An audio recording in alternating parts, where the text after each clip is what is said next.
आज हम एक ऐसे टॉपिक के बारे में बात करने वाले हैं जिसे सुनने के बाद बहुत सारे लोग मेरा यकीन नहीं करेंगे। मैं बात कर रहा हूँ हरियाणा के वोट चोरी एलिगेशंस के बारे में। हाँ, वही हेज फाइल्स जहां राहुल गांधी ने बोला कि बीजेपी और इलेक्शन कमीशन दोनों मिलके वोट चोरी कर रहे हैं, और जहां आप लोग सोच रहे थे कि इलेक्शन के बाद सब कुछ ठंडा हो गया, बैम, एक और हाइड्रोजन बम आके हमारे ऊपर गिर गया। अब ये स्टोरी सिर्फ प्रेस कॉन्फ्रेंस तक नहीं, ये एक सिस्टम का फेलियर रिपोर्ट कार्ड बन चुकी है। तो चलिए डिकोड करते हैं, क्या वोट चोरी हुई, क्या राहुल गांधी सही बोल रहे हैं, और इलेक्शन कमीशन चुप क्यों है। राहुल गांधी ने डॉक्यूमेंट्स रिलीज करके बोला कि हरियाणा इलेक्शंस लिटरली चुरा लिए गए हैं। उनका ये कहना है कि 25 लाख वोट्स कॉम्प्रोमाइज किए गए थे और कांग्रेस सिर्फ 22,000 वोट से हारी थी। मतलब एक तरफ 25 लाख वोट्स गायब और दूसरी तरफ कांग्रेस का हाल, थोड़े और वोट मिल जाते तो हम शायद जीत जाते। अब ये 25 लाख का फिगर सुन के लगता है कि हरियाणा में हैकर्स फुल टाइम ड्यूटी पर लगे हुए थे, या तो इलेक्शन कमीशन ने डेटा एंट्री किसी व्हाट्सएप यूनिवर्सिटी के टॉपर को दे दी थी। अब स्टोरी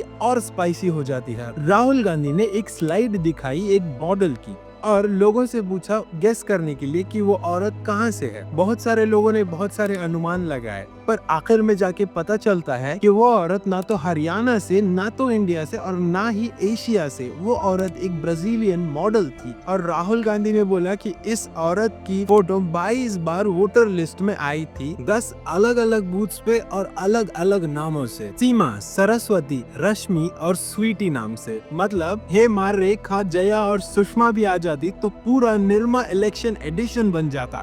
ये तो ब्राजील से इंपोर्टेड वोटर निकली। मतलब ग्लोबलाइजेशन इतना फास्ट हो गया कि अब तो वोट्स भी क्रॉस बॉर्डर ट्रांजैक्शन बनने लगे। इलेक्शन कमीशन का रिएक्शन था कि हम इस मैटर पर चेक कर रहे हैं, और तभी पता चलता है कि सीसीटीवी फुटेज तो एक्चुअली में डिलीटेड है। Perfect timing boss. मतलब डेमोक्रेसी भी अब रिसाइकिल बिन में चली गई। अब सवाल सिंपल है, अगर राहुल गांधी झूठ बोल रहे हैं तो इलेक्शन कमीशन को प्रूफ दिखाना चाहिए था ना, बट नहीं। इलेक्शन कमीशन ने अपने अलग ही बहाने बनाने स्टार्ट कर दिए। उन्होंने कहा कि प्राइवेसी कंसर्न्स है, फुटेज डिलीट कर दिया। क्या अपनी माताओं, बहुओं, बेटियों सहित किसी भी मतदाता की सीसीटीवी वीडियो चुनाव आयोग को साझा करनी चाहिए क्या? भाई, ये इलेक्शन फुटेज है, ओनली फैंस नहीं। इलेक्शन प्रोसेस के प्रूफ्स डिलीट कर देना मतलब डेमोक्रेसी का ब्लैक बॉक्स सील कर देना होता है। फिर क्या, फिर सब सेफ है।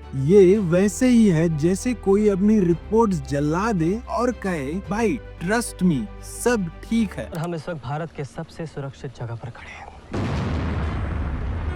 अब राहुल गांधी कह रहे हैं कि 25 लाख फेक या डुप्लीकेट वोट्स ऐड हुए हैं। कैसे? कुछ नाम डिलीट करके, कुछ नाम डुप्लीकेट करके, और कुछ जीरो हाउस नंबर की ट्रिक से। उनका मतलब है कि जीरो का मतलब नो हाउस नहीं, घोस्ट वोटर है। जहां एड्रेस ट्रेस करना बहुत मुश्किल हो जाता है, वहां से वोट मैजिकली आ जाते हैं। मतलब हैरी पॉटर भी सोचता रह जाए कि ये कौन सा जादू है भाई। तो एक एग्जाम्पल से समझते हैं। एक बीजेपी लीडर के घर में 66 रजिस्टर्ड वोटर्स थे। भाई ये तो एमएलए का घर नहीं, वो एक ऑर्फनेज चला रहा था। बताओ कितना भला आदमी है वो। और कुछ घरों में तो 501 से ज्यादा वोटर्स थे। मतलब ये कोई एक बिल्डिंग नहीं, डेमोक्रेसी का हॉस्टल है। इस इलेक्शन घोटाले के दो पॉसिबिलिटीज हो सकती हैं। एक, या तो इलेक्शन कमीशन बहुत लेजी है, उन्होंने अपना काम ठीक से नहीं किया। दूसरा, जैसे राहुल गांधी कह रहे हैं कि सिस्टमैटिकली वोट्स की रिगिंग हुई थी। दोनों ही केसेस में प्रॉब्लम है। पहले रीजन में इलेक्शन कमीशन की इनकम्पिटेंसी और दूसरे में कोलिजन, और इलेक्शन कमीशन को दोनों ही केसेस में अपनी गलती एक्सेप्ट करनी होगी। और सबसे बड़ी आयरनी की बात तो ये है, ये सब पता चलने के बाद सिस्टम का फेवरेट डायलॉग हम लोगों को सुनने मिलता है, we take notes of the allegations. मतलब हर स्कैंडल पर नोटेड बोल के नेक्स्ट मीटिंग फिक्स कर लो। भाई ये डेमोक्रेसी है या कस्टमर सर्विस पोर्टल? अब सवाल ये है कि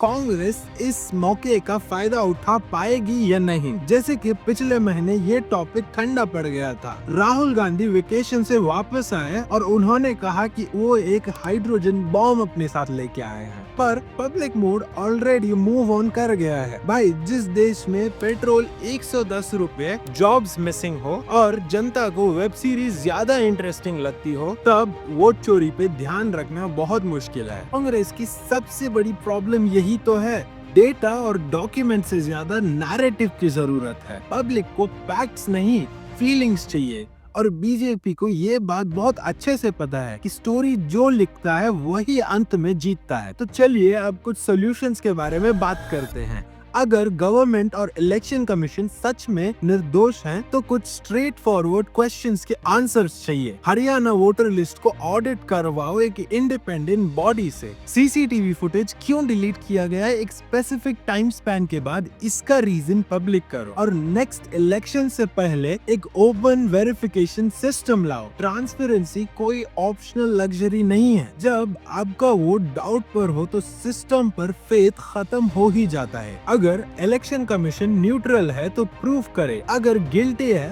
तो एक्सेप्ट करे, लेकिन ये साइलेंस सबसे बड़ा रेड फ्लैग है। आखिर में एक बात याद रखो, डेमोक्रेसी सिर्फ ईवीएम का बटन दबाने से नहीं चलती, वो चलती है जब लोगों को सिस्टम पर भरोसा हो। जब वोट चोरी का इल्जाम लगता है और सामने से जवाब मिलता है कि फुटेज डिलीट कर दिया गया, तो समझ लो परेशानी सिर्फ राहुल गांधी की नहीं, ये परेशानी सारे देश की है। और ऑनेस्टली अगर आप सोच रहे हो कि ये सिर्फ हरियाणा का ड्रामा है, भाई एक बात याद रखो, ये स्टोरी हर इलेक्शन में रिपीट होगी। कल कर्नाटका में, आज हरियाणा में और कल किसी और स्टेट में। और इसी के साथ मैं मिलता हूँ आपको अगले वीडियो में एक और कंट्रोवर्शियल टॉपिक के साथ। तब तक के लिए बाय।